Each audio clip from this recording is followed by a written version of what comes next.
This is 13 video tips that I've learned within 13 years of videography experience. Let's go. So if you're new to videography or you've been doing it a little while, this video should help you. You're going to learn some things that I wish I would have known all those years ago when I was just starting out. Tip number one is back up your footage. I cannot stress how important this is. There's going to be shoots where you might have hours and hours worth of footage, or even then it could be half an hour's worth of footage, but that footage could be so important. Do not get in the routine of filming something, putting your camera back in its bag and then getting it out for the next shoot. No, make sure, finish that shoot, get home, take the SD card, put it into your laptop, back up that footage, double back up if you have to on another hard drive, and then you know that that footage is safe. You do not want to be in a situation where you've filmed something for a client and then you've formatted the card and lost footage from a previous shoot that you really needed. So it's just not a good habit to get into. I've only done this once or twice myself, and actually the second time was recently, so I'm preaching you something that I still need to think about carefully. I'd shot something on the drone, I had a mini SD card, I then put that mini SD card into a Zoom H1, completely forgot to back up the drone footage, and then I ended up formatting that card and yeah, lost the drone footage. So just back things up straight away. It's going to save you a lot of headaches in the long run. My second tip for you is get to a shoot earlier than planned. One thing I can tell you within my 13 years experience is you can never really plan for things 100%. For example, I was doing a shoot, it was like a celebrity entertainment feature. It was meant to start, let's say, at 12 o'clock. And what you don't want to do is set up for your shoot so that you're ready to start at 12. You want to set up so you're allowing yourself plenty of time in case there's something that arises that's going to cause a problem. In this case, I'd gone down, started setting up at 11, so in theory I would be all set up by 11:45. These celebrities then arrived at 11:30 and I was told that I needed to get recording straight away, so I managed to fit in 15 minutes worth of extra setup time in about 3 minutes because I was running around like crazy, like a madman, trying to set things up as quickly as possible. So although you're meant to have a shoot that's meant to start at 12, there may be pressure from other parties where you have to move that shoot to an earlier start time. So preparation is key, get organized, set up well in advance, and then if things arise that's out of your control, then at least you've got some wiggle room to then prepare yourself efficiently. Because trust me, when that pressure is on, you want things set up ready to roll. Now, my next tip for you guys is to triple check that you are recording. Believe it or not, this is something that we all forget. And you know, it's a simple thing. It's just, you know, one red button on your camera, but people do still slip up and forget to hit the record button. I have honestly only had this problem once, and it was in my first week of my old job, and I was filming my boss in an interview. I had a 2-camera setup, one on the talent, one on the presenter, and I was looking at the cameras before we got started, checking the angles, making sure everything was in focus, and then thought I'd hit record on both cameras, went and stood next to my main camera on my talent and just left the other camera rolling. And I then had the joys of backing up the footage and realizing there wasn't any footage on one of the card because I actually didn't hit record on the camera that was on the presenter, who also happened to be my boss. And that was not a nice feeling, having to go to your boss and say, sorry, I forgot to hit the record button. So what I should have done is hit record on both those cameras and then walked over to each of the cameras, checking that everything is still okay, checking that they're recording. I just left it, thought it was recording, and since then I've never made that mistake again. Just check, triple check it's recording. And also what you want to do is, if you're on a camera that only shoots 29 minutes, then make sure you're checking at 29 minutes to stop recording and then start recording again, because that is very easily done as well, guys. Now, something else that I've learned within my 13 years of videography is you're not always going to be in control of those decisions that you want to make. as videographers, we consume a lot of other videographers' content. We're watching YouTube, we're watching now TikTok, Vimeo, films, always trying to get ideas from content. So we would love to be involved in the full process, from coming up with the idea, to the style of the cinematography itself, to the edit, you know, to the color grade, sending it off to the client, and then hoping that they're going to absolutely love it. Well, I can tell you now that it's not always going to be the case. I'm fortunate now to be in a position where I do have a lot more control on decisions, because I've set up a destination collective with my partner Eva, and we are a creative content agency, and you know, we are doing the mood boards, doing the storyboards, coming up with the ideas, talking these things through with a client, getting their permission, etc, etc. However, if you're in full-time employment and you're the videographer, video producer, you're going to have someone above you, or a team of people, and a client, and quite often you are literally just the guy with the camera taking their instructions on. So you're not always going to have the ability to have those decisions that you really want as a videographer. You know, we want to be in the initial meetings, coming up with the ideas, executing on what we believe is going to be a good video, but it's just not always going to be like that. Sometimes you're going to be in a room and it's very much, you need to film this in this way, the edit needs to be like this, and then you could do an amazing edit with a really nice color grade, and then the client says to you, actually, we don't want this particular color grade, we want this like dreamy look with like a really faded color grade, which is what's happened to me before, and I really couldn't stand the color grade, but that's what the client wanted, so that's what they got. So bear in mind that you're not always going to have those decisions that you might want, okay? It's not about being a control freak, you know, we can listen to other people's opinions, but the fact of the matter is there's always other people involved in the process, and what you might want to do, you might not be able to fully do. So my next tip for you guys is, some people are going to be really, really difficult. It's inevitable in life. Some people are going to be really nice, others aren't going to be so nice, and you're just going to have some people that are really easy to work with, and some people, companies, businesses that are very difficult to work with. Things are not always going to be straightforward. For example, when I started out, I was filming a lot of music things, trying to build a portfolio, and I filmed a music video, and part of the agreement was they were going to credit me in the music video. I was shooting it for free, and you know, that little credit is how you can help build some authority around yourself as a videographer. And you know, they put the music video out there and didn't pay me for it, which was fine, that's what we agreed upon, but then they didn't credit me. And you know, that's just a real shitty thing to do. You know, so you can chase them up, but no matter what, some people are just always going to sort of take advantage and not really care. But there is something you can do. That was when I was first starting out. I've now learnt to, you know, put contracts in place, terms and conditions, all these things that help you have more control over that process. There's other things though, invoices, you know, that's one. Eva and I, we've set up our business. We're also doing some freelance things on the side. We're sending invoices, and you know what? There's always going to be those times where you are chasing invoices. One client will pay you straight away, and another you'll have to keep chasing and chasing. And I think that's part of the freelance life, unfortunately. But yeah, just to bear in mind, that's just trying to warn you on some things that can be difficult when starting out, or even years into being a videographer. You're going to work with some really nice people on set, and you're also going to have people that, you know, let's face it, are just a bit of a dick, a bit of a douche.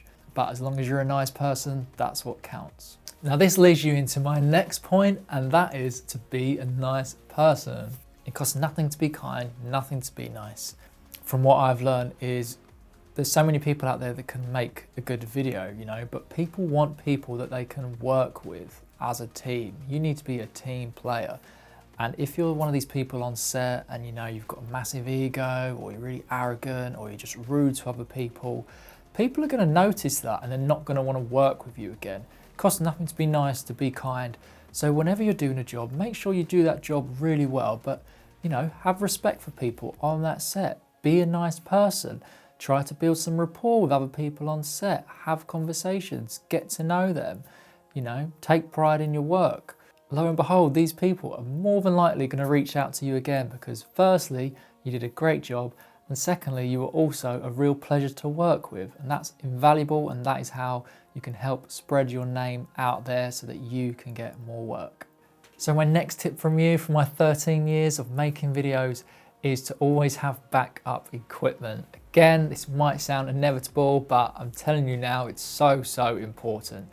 You want backup audio solutions, you want backup extra batteries, you want backup SD cards, you want backup cameras. Now, obviously, if you're just starting out, you might be saving for your first camera, so don't worry, just do what you can with the one camera. You can always use your mobile phone as another angle, so you've got a backup there. Do what you can with the budgets that you have. I had one camera for years, and now I'm fortunate where I have two cameras, and therefore if I'm ever on set and there's a problem with one camera, which touch wood hasn't happened yet, I've got another one that I can also rely on. But more importantly, yeah, have backup batteries, backup SD cards, backup audio. The more organized you are, the more prepared, the easier that shoot is going to go. And if you do have problems, maybe your camera's overheated, or maybe one of your batteries has suddenly died and you don't have a charger but you've got a spare battery in your bag, then fantastic. That's going to really help your process as a videographer.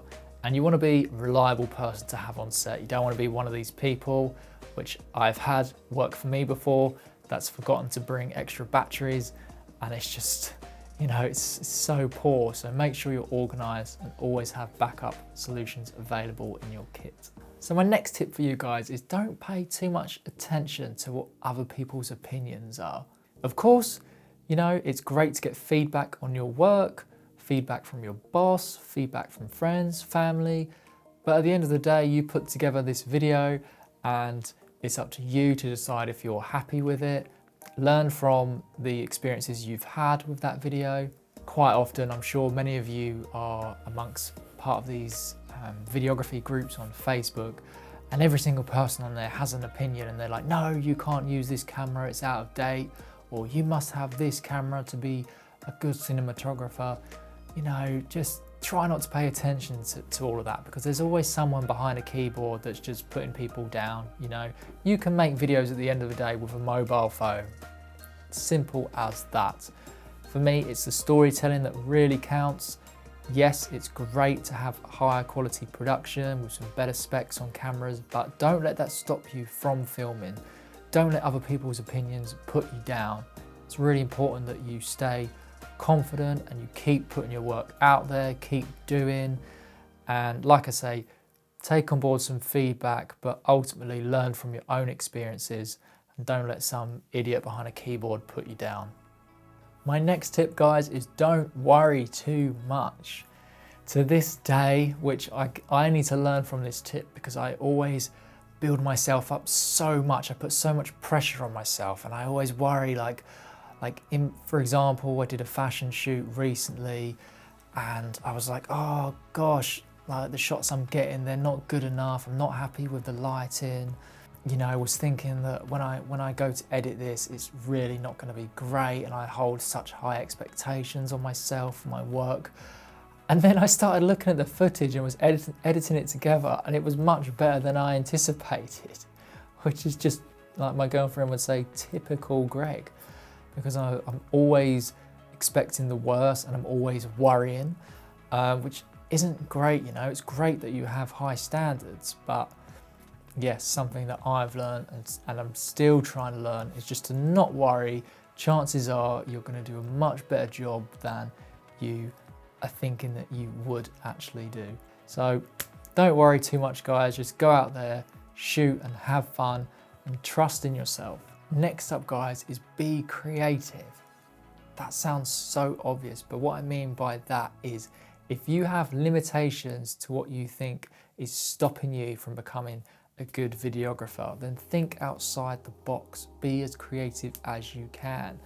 For example, I edited together a piece last year, just completely when lockdown started, just a complete passion project when I was frustrated because I wanted to film a short film. I was getting frustrated because I couldn't quite piece together what I wanted with this short film, but I sat down and I started thinking about what I could do. And in the end, I downloaded stock footage. I created a 2-minute piece about coronavirus, about the planet, and it's possibly one of my favorite videos I've ever made. And that was from not using any of my own work, but using stock footage, then coming up with a story, coming up with a narration, narrating it myself, downloading a load of sound effects, and just editing together this, what I think is a really great piece, one that I'm really proud of. And you know, that cost me nothing but time and effort. But don't let your limitations or your perceived limitations stop you from creating. Next up, guys, something that I've learned over the years, which I didn't pay attention to for quite a long time as a beginner, was audio and lighting. Now, from what I've learned, the quickest ways that you can improve your videography skills is to better your lighting and audio experience and knowledge. Let's face it, if we watch a video and the audio is terrible, it's not great. We're gonna switch off, we're gonna watch something else. Again, if we're watching something and it's way too dark, it's not great. You know, we want a clean image, we want clean sound in our ears, and there are cost-worthy solutions. You know, you can buy some LED lights for a couple of £100. It's not massive amounts of money, you know. Work a part-time job, save up, put some money aside. You can have full lighting kit within a few months. You can buy some audio gear within a month or two. You know, these things, for the quality that they provide, they're not extortionate amounts of money. Of course, you can get bigger lighting setups, more professional audio setups, but you can still do a fairly good job on some lower budget things. I've got an Instamic here, that was about 160 quid. I've got my LED light set up over there. I think that was about 350 quid for 3 lights, and in my opinion, they do an absolutely great job. And it's something that I'm still trying to master, still learning about lighting in particular. For example, if you're filming something outside, you know, you want to shoot at the right time of day. You want to make sure that the conditions are suitable to what you want to film. So for example, if you're filming some kind of horror film, you're not necessarily going to go out in the middle of summer when the sun is at its peak and it's really bright outside. You might be looking for more of a moody, dimly lit atmosphere. Something that's been really helping me lately with improving my lighting skills is to use a light reflector. Now these, again, they're cheap to have, to use, and you just want someone to just bounce the light or reflect the light in a certain way or soften that light. Roger Deakins as well, if you've ever listened to his podcast, there's an episode there where he talks about lighting and it's so interesting. And he said that one of the best ways that he learned about lighting was just observing the daylight. He said he used to go fishing a lot as a kid and he would sit on the pier and he would just look at the clouds, how they were lit, look at buildings, look at the light at certain times of the day, how it shapes objects. You know, really start to pay attention to light and how it can light faces in a certain way, etc, etc. There's loads of YouTube videos on it as well, guys. Promise you, learning about lighting and audio is going to help the overall production quality of your videos. Next up, guys, is don't become complacent. So the reason I started out in videography is because I love watching films. I love the big picture at the cinema, and it just inspired me to pick up a camera. I never would have thought 13 years down the line that a lot of the stuff that I'm shooting now is for mobile phone formats. So for like 9:16 or squared 1:1 formats. You know, it's not necessarily what you start off at as a videographer wanting to do, but that's how it's changing, and you have to adapt your skills.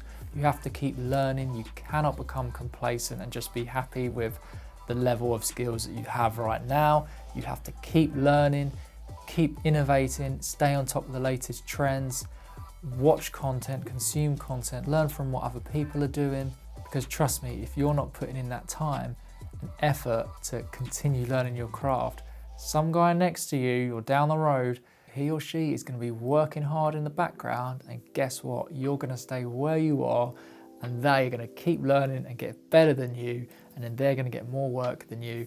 And there's so many people out there, so many videographers that are going to be learning, and you're going to get stuck, and it's just not great. You need to keep working, keep putting those hours in so that you can continue to excel within videography.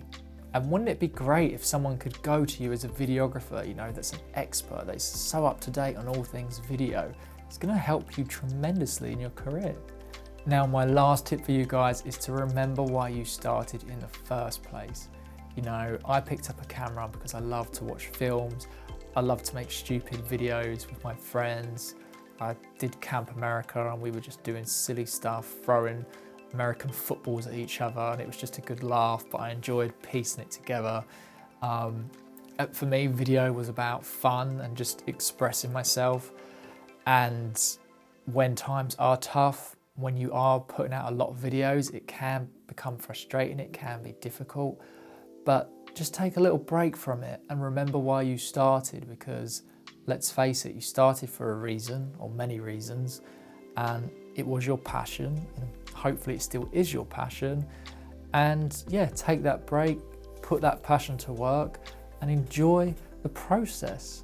If you've enjoyed watching this video, then please help us out by dropping us a like, dropping us a comment below.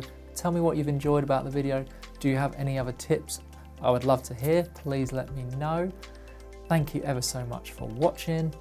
I've been Greg from Destination Collective, and I will see you in the next video. Bye.